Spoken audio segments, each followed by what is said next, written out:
Patty is out of control. I want to punch her. I want them to hurt, like I hurt. I wanted more. I was insatiable. What can I say? This story is full of some crazy shit.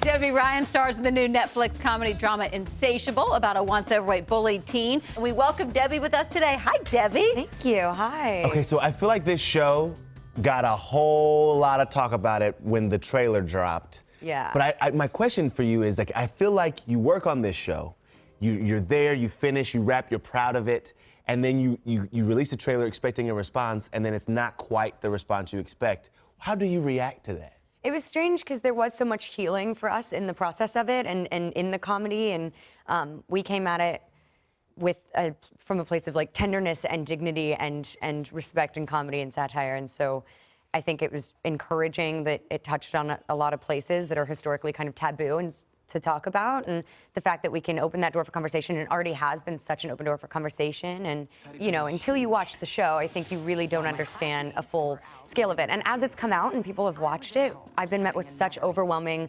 positive, encouraging response of exactly what it's touched on, and how many people feel seen and have been able to laugh at things that they kind of hid from for a long time. So this is what I love. We had Alyssa Milano on, and we were talking about the body shaming in general, and I think it's a great conversation. I even like the haters that were piling on because it was opening the door for the conversation and gets more people, I think, frankly, to watch this show. You need to watch the whole arc as well. Yeah. But for you in your career, I'm thinking coming up, is this something you've had to deal with? Because you've been in this business a long time already. Yeah, I mean, I think being a girl in the world, but also just being a human being, navigating the world in a body comes with complexities, and especially when there is this kind of societal accountability. And as we've seen with a lot of the Me Too movement and a lot of the work that's been done there is this large amount of entitlement that people in society have to comment on each other's bodies and to touch at them and to, you know, take place in that and take ownership of that. And I think being able to rewrite that and say,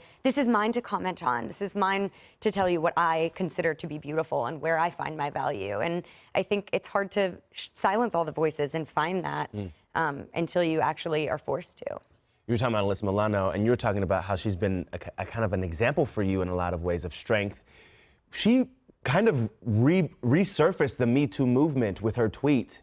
Kind of almost single-handedly at that moment. But she was with you guys, right? Yeah, as the Harvey Weinstein stuff was coming out, we were all on set with a lot of really cool creatives, a lot of whom are female or femme, and we were just having conversation about, I mean, it was all Me Too, and it was all, you know, the men talking about having to step in as they were directed to get a performance out of someone that the actress had not previously agreed to, and just kind of every side of this spectrum in every vocation, in every department on a set, and kind of here and back, and being able to open that dialogue. And when it happened in the wake of so much horrifying tragedy and so much being unearthed endlessly, we're still hearing stories. We're still hearing so many traumatic stories, and I think being able to open up that dialogue was really gorgeous for her to do. And I think having that safe place on set, and then her immediately taking to Twitter and creating such a safe place for the world and women of the world and people of the world to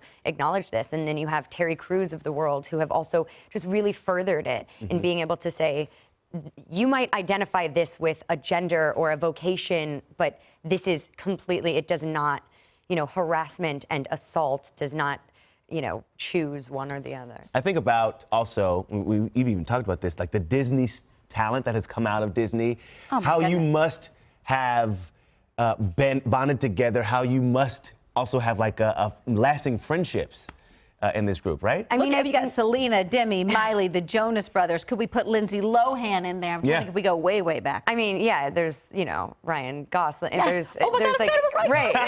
It really is like endless. I mean, I think that there, and the Shia LaBeoufs, and it looks different in a lot of different ways. Yeah.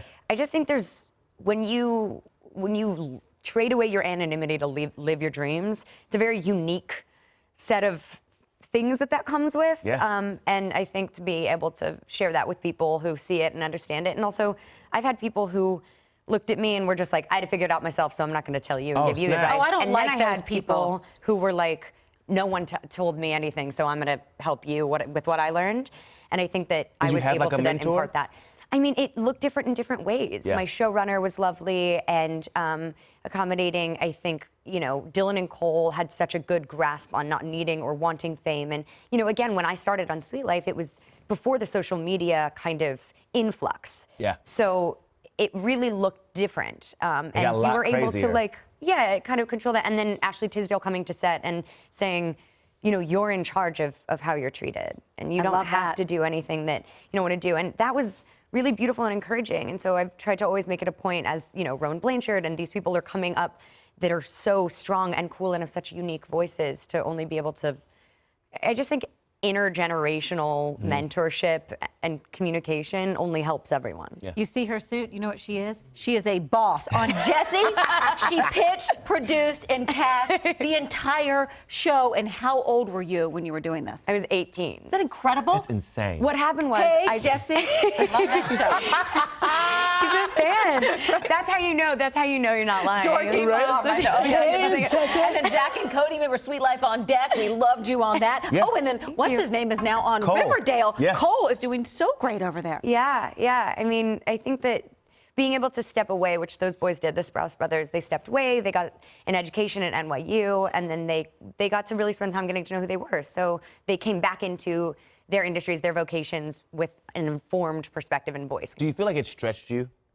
Insatiable? Like, yeah. do you feel like, and that's probably a bad choice of words, but I mean, as an actress, do you feel like it took you places you hadn't been before? I think what was crazy was I thought that there were certain things within myself that I needed to reconcile in private in order to then be a person who can be an actress in a position versus being able to make eye contact with my damage and have a script and a character with room for those corners and those shadows and just a light shown on them and be able to just walk hand in hand with some of my personal kind of things that I was navigating and bring them into Patty and bring them into that situation. And I think instead of putting myself in someone else's shoes, just allowing those kind of things to stack up and see where the light shines through, it was a really beautiful opportunity and pretty infinite. I was able to go to places I'd never experienced before. I love the way you described it. Yeah. And I love female showrunner, writer, all the girls awesome. on the set. Boss. We love it. Yes, boss lady in her suit right there for Debby Insatiable Ryan. is now streaming on Netflix. Definitely give it a shot, right? Yes. And tell everyone we said hello on set. Yeah. We love is it Coralie? Yeah, Coralie. Coralie. Coralie. Not mess with Coralie. Don't mess with Coralie's nails.